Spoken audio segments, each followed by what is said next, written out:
السلام علیکم ورحمت الله وبرکاتو. ګرانو لیدونکو، زه نجیب الله مخلص یم او نن مو ته یو ځانګړی میلمه راوستی. هغه شاعر د پښتو د ادبیاتو چې ښاغلی سمیع الله حماس وصال دی. ستاسو سره یې معرفي کوو او همدارنګه به د ده خواږه شعرونه واورو. نو راځئ چې د سره مرکه وکړو او د ده خپل شعرونه واورو. وصال صاحب محترم، که لومړی اورېدونکو د ځان معرفي کړئ. بسم الله الرحمن الرحیم. نوم یې سمیع الله دی، تخلص مې حماس وصال، د پروان ولایت د شینوارو ولسوالۍ اوسېدونکی یم. ماشاءالله وصال صاحب، څه شي تاسو وهڅولی چې شاعري شروع کړئ او شعر ووایئ او د ادب طرف ته مو مخه کړه؟ ډېره زیاته مننه مخلص صاحب محترم. البته چې کوم د شعر و شاعرۍ سره زموږ مینه وه او علاقه مو ورسره درلودله، لومړی دا موږ وهڅولو چې شعر و شاعري میدان ته م راودانګل. دا خونړي انقلاب او دا د خونړي انقلاب او د حالاتو د زموږ په ګران هېواد کې اشغال و او همداسې موږ په رقم سخت حالاتو سره مخ سوي وو او د دې امله وه چې موږ شعر و شاعري ډګر ته راودانګله ورته. ماشاءالله. وصال صاحب محترم، کوم اشعار مؤثر وي، ډیر تاثیر کوي او ډیر تاثیر گذار وي؟ نو مخلص صاحب، هغه اشعار ډیر مؤثر وي چې کوم د مقتضا د حال سره برابر واوسیږي، نو طبعا دا اشعار ډیر مؤثر تمامیږي په ټولو باندې زیات. ماشاءالله. وصال صاحب محترم، هغه شعر چې تاسو لومړی لیکلی دی، که درته یاد وي د اورېدونکو لیدونکو سره یې زمزمه کړئ. مخلص صاحب محترم، ته ډېر ښه مهرباني وکړه. البته کوم شعرونه چې ما په لومړیو کې لیکلي وو نو هغه مې لکه په کتابچه کې یادداشت کړي نه وو، موږ په تلیفونو کې یادداشت کول. هغه تلیفون مې مات شو، متاسفانه چې لاسرسی ورته نه لرم، خو یو بل پخوانی شعر دی، هغه به تاسو سره شریک کړم. ډېر ښه ډېر ښه، مننه. هغه یو پخوانی شعر دی، وایي د کلي مازدیګره درنه لاړم خدای په امان، د کلي شین ګودره درنه لاړم خدای په امان، او د هسکو چنارونو او د شنو ونو مرغانو کلي سپین سهاره درنه لاړم خدای په امان، او په پاک الله مې سپاره او دعا راته مدام کړه، په پاک الله مې سپاره او دعا راته مدام کړه، زما ګرانه دلبره درنه لاړم خدای په امان، او رایاد چې شي ملګري شنه باغونه او سپرلی، رایاد چې شي ملګري شنه باغونه او سپرلی، ښایسته زما ځیګره درنه لاړم خدای په امان، ګودر هم خړ ښکارېږي اوس هغه پسرلی نشته، ګودر هم خړ ښکارېږي اوس هغه پسرلی نشته، روانه سمندره درنه لاړم خدای په امان. ماشاءالله، ډېر ښکلی. روان به و میلو ته هم ښکلو نندارو ته، روان به و میلو ته هم ښکلو نندارو ته، اخ زما د ښکلا لمره درنه لاړم خدای په امان، او بس زما سمیع الله غېږه دې راکړه زما یاره، بس زما سمیع الله غېږه دې راکړه زما یاره، حماس د زړګي سره درنه لاړم خدای په امان، او د حماس د زړګي سره درنه لاړم خدای په امان. حماس د زړګي سره درنه لاړم خدای په امان. ماشاءالله، ډېر ښکلی شعر، ډېر ښکلی. وصال صاحب محترم، ستاسو دوه تخلصونه هم دي، حماس او وصال، نوم هم سمیع الله دی. نو د حماس او وصال په اړه که لږ معلومات راکړئ چې څنګه مو دوه تخلصونه ایښي دي؟ شاعران خو یو تخلص ږدي. زیاته مننه مخلص صاحب. داسې دی چې لکه تېر وخت کې د انقلاب دوران و، هغه وخت کې اکثریت ملګري مجاهدین دا ټول په مستعار نوم باندې ملګرو پېژندل او په همغو باندې مشهوره وه، خصوصا شاعران ملګري اکثریت دوی چې دي په خپل نامه باندې هېڅ وخت لکه ټولنې ته ځان نه دی معرفي کړی، په دې مستعار نوم باندې معرفي کېږي. بل دا چې اکثریت ډېري ملګري موږ شاعران ملګري دي چې دوی ډېري حماس تخلصونه کوي، ډېر ملګري شاعران موږ سته دي هغه ټول حماس دي، خو دوی یو بل مستعار نوم ورسره ګډ کړی دی. نو اکثر وخت ما ته ملګرو ویلی چې دا اوس نه پوهېږي چې دا شعر یې تا حماس دی، دا که بل حماس دی، دوی هم پکې غلطېدل. نو د هغه وجې نه ما ورسره د وصال ټکی ما ته ډېر زیات خوند راکوي، نو د حماس سره مې وصال ټکی ور پیوست کړ تر څو هغه نوم هم راته ډېر خوند راکوي او ډېر ښکلا ماته راکوي. ماشاءالله، ډېر ښه. وصال صاحب محترم، داسې به وایي چې تر اوسه پورې مو څومره اشعار لیکلي، څومره غزل، څومره ترانې، رباعیات، د دې په اړه مالومات اورېدونکو ته ورکړئ. ډېره زیاته مننه مخلص صاحب محترم. لکه څومره چې شعرونه موږ لیکلي دي نو هغه داسې خاص تعداد معلوم نه دی، شمېرلي هم نه دي. په دې کې غزل هم شته، رباعیات هم شته، اشعار هم شته، نظمونه هم شته دي، نو داسې خاص تعداد یې موږ ته معلومات نشته ځکه زیات دي ډېر مې لیکلي دي. ډېر زیات مو لیکلي دي ماشاءالله ډېره زیات مننه. او وصال صاحب محترم د امارت اسلامي په شاعرانو کې مې د چا شعرونه ډېر خوښیږي؟ نو د امارت اسلامي په شاعرانو کې چې زما ډېره او یا خصوصا داسې به لنډ ووایم چې امارت ته به نه راځي کوم د افغانستان د شاعرانو کې مې چا شعرونه ډېر خوښیږي؟ افغانستان په شاعرانو کې د مفتون صاحب شعرونه ما ته ډېر زیات خوند راکوي او اکثره شعرونه مې د مفتون صاحب د اشعارو نه الهام سوي دي او ډېر زما د زړه شاعر دی، ما ته ډېر خوند راکوي دا اشعار. ماشاءالله. نو که داسې چې څوک د چا سره مینه لري او اشعار یې خوښیږي نو حتما به دغه شعرونه هم ورته یاد وي. نو که د غرب فرق صاحب مفتون صاحب کوم شعر ته یاد وي یا کوم رباعي ته یاد وي موږ سره شریکه کړئ اورېدونکو سره. هغه اړه نو د مفتون صاحب کوم شعر ته یاد نه دی. ماشاءالله هېڅ خبره مشکل نشته.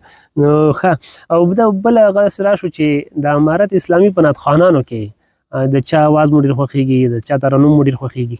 ترانې خو پخوا نه زموږ مخلص صاحب ډېره خوښېدلې، د فقیر محمد درویش صاحب ترانې ما زیاتې خوښیږي. ورسره څنګ کې همداسې چې ما ته ډېر خوند راکوي د سید منصور هغه شهاب ترانې خوند راکوي. مولوي صاحب نصرت الله نصرت چې دا یې ما د شعر و شاعري په برخه کې ځانګړی رول لري او ما ته ډېر خوند راکوي. د مولوي صاحب نصرت الله نصرت هم ډېر خوندورې ترانې وایي. ماشاءالله. ملګرو اورېدونکو به انشاءالله ډېر شعرونه د مولوي نصرت الله نصرت هم اورېدلی وي او همدارنګه د نور شاعرانو شهاب صاحب انشاءالله ښه شاعران دي او ښه ترنمخوانان دي هغوی هم. نو بل موضوع دا که راته ووایي چې تاسو کوم نوی شعر جوړ کړی وي نږدې وختو کې او د اورېدونکو سره که شریک کړي او زمزمه یې کړي اورېدونکي ترې خوند واخلي؟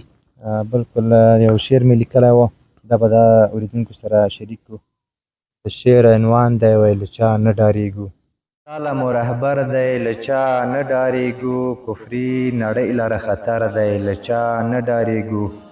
موږ د پردي فرمایشات په ځان منلی نسو، موږ د پردي فرمایشات په ځان منلی نسو، تر څو په تن را سره سر دی له چا نه ډارېږو.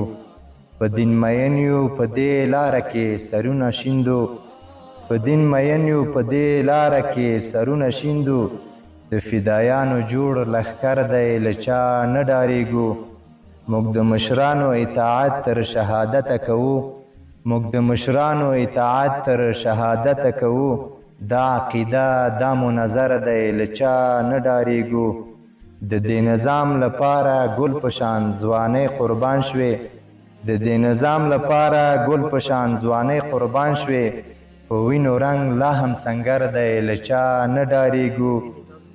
د دې نظام لپاره ګل په شان ځوانۍ قربان شوې، په وینو رنګ لا هم سنګر دی له چا نه ډارېږو. چې پاک الله را سره مل وي بس همدا کافي ده، مخلص صاحب چې پاک الله را سره مل وي بس همدا کافي ده، بیا بریمن مو هر ډګر دی له چا نه ډارېږو.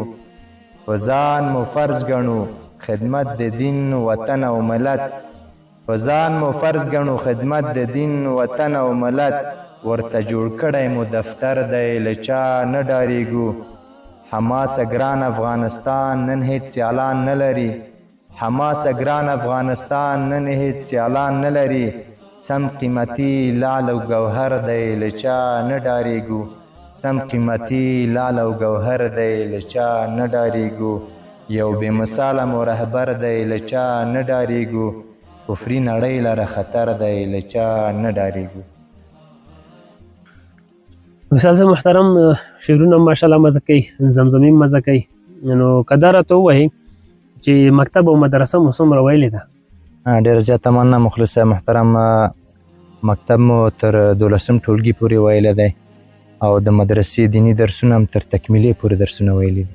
ماشاءالله دا خو لا هم عصري زده کړې کړې هم دیني زده کړې کړې او مکتبه.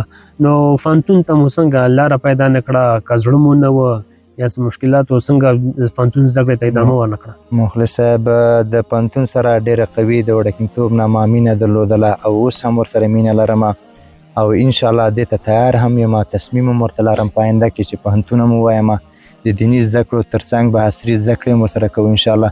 خو یو څه د اقتصادي مشکلاتو له وجې نه هم لاسرسی نسو درلودی، کولی هم نسو چې پوهنتون ته مخه کړو او انشاءالله ډېره قوي مینه د پوهنتون سره هم لرم، عصري زده کړو سره هم لرم چې د دیني زده کړو ترڅنګ به عصري زده کړې انشاءالله کوم. وصال صاحب که چېرته څو مشرانو یا علما یا د امارت مسؤلین مشران درته زمینه برابره کړي او تاسو حمایت وکوي نو تاسو فانتونی زده کړئ کې کوم بش خوښوي چې ووایي. نو دا چې موږ سره مشران د همکاري انشاءالله کړې ده او کوي هم، نو په دې باندې موږ ډاډمن یو او په عصري زده کړو کې چې ماته ډېر سخت خوند راکوي، د خپله رشته مې چې ماته ډېر خوند راکوي. ادبیاتو بخش ماته ځکه خوند راکوي چې دا د شعر و شاعري سره تړاو لري که نه. بالکل نو چې ادبیات بخش واوسي دا به ماته ډېر ماشاءالله ډېر ښه ډېر خوند یې وکړه. ستاسو څخه هم مننه کوو چې زمونږ بلنه مو قبوله کړه او زمونږ سره مرکه وکوله او په دې ویاړو چې تاسو هم مونږ افتخار یاستئ او خپل اشعار او ستاسو شعرونو څخه وطنوالو او مینوالو لیدونکي هم فایده اخیستې وي او هم خوند ورکړی وي. او که په آخر کې څه پیغام لرئ مینوالو ته او وطنوالو ته نو کمره ستاسو په خدمت کې ده. ډېره زیاته مننه مخلص محترم چې دا موږ ته فرصت راکړه او موږ ته بلنه راکړله. نو ستاسو مینه ده، ستاسو اخلاص دی، الله پاک دې ستاسو خدمتونه په خپل عالي دربار کې قبول او منظور کړي او موږ هم په تاسو باندې ډېر ویاړو چې تاسو غوندې خواږه مشفقه ملګري مشران لرو چې په هر حساب کې موږ هڅوي او تل موږ سره په یو لاس ولاړ استئ.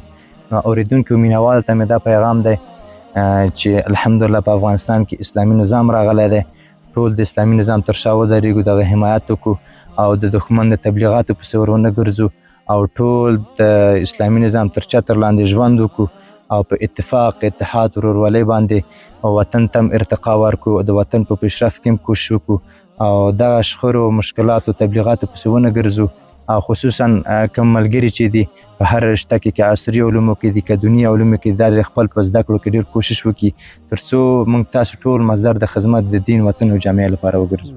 ماشاءالله ګرانو لیدونکو د وصال صاحب مرکه مو واورېده، ماشاءالله پیغام هم مثبت او ټول وطنوال او شاګردان او دې ته هڅوي چې تر څو خپل زده کړې وکړي او خپل زده کړو ته ادامه ورکړي.